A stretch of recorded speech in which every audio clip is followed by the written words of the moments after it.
காலையில் கையில் டப்பாவை மூடி போட்டு சுற்றிட்டு இருந்தான். என்ன ஆரம்பிக்கிறான், கொசு கடிச்சிருக்கான். கொசு தூக்கி டப்பாக்குள்ளே போட்டு மூடியை போட்டு ரப்பர் பேண்ட் போட்டு வச்சுட்டாரு. கடிச்ச கொசு பனிஷ்மெண்ட் கொடுத்தாச்சு. இருந்தாலும் அதுக்கு பசிக்க முடியாது. அம்மா என்னமா சாப்பிடுறதுன்னு கேட்கணும். ரத்தம் தான் சாப்பிடுவோம். ரத்தம் சாப்பிடுமா, ஐயோ வேண்டாமான்னு சொல்லி வச்சுட்டு போயிட்டாரு. பனிஷ்மெண்ட்டே கொடுத்தாலும் சாப்பாடு போட்டு பனிஷ்மெண்ட் தரணும் அப்படிங்கிறது எனக்கு இதெல்லாம் புரிஞ்சுது.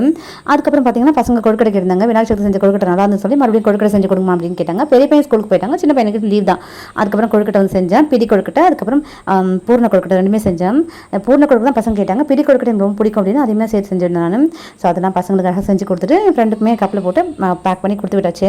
அதுக்கப்புறம் அப்படியே கொஞ்சம் வேலை முடிச்சு சொல்லி ரிலாக்ஸாக வந்து வெளில பார்த்துட்டு இருந்தேன். அதுக்குள்ள என்னோட பெரிய பையனும் வந்துட்டாங்க. என்ன பண்ணுறாங்க அப்படின்னு பாருங்களேன்.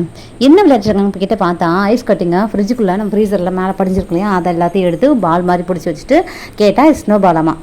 அவன் படிக்கிறதுக்கும் விளையாடுறதுக்கு சம்மந்தமே இல்லைங்க. 10th படிக்கிற பையன் விளையாட பாருங்க. அதுக்கப்புறம் எங்கள் அண்ணாவோட வீட்டில் ஃபங்க்ஷன் இருக்குன்னு சொல்லியிருந்தாங்க. ஃபங்க்ஷனுக்கு போய் அழகாக ஃபங்க்ஷன்லாம் பார்த்து முடிச்சுட்டு ஃபோட்டோலாம் எடுத்து கொடுத்துட்டு சாப்பிட்டுட்டு நான் வீட்டுக்கு கிளம்பிட்டேன்.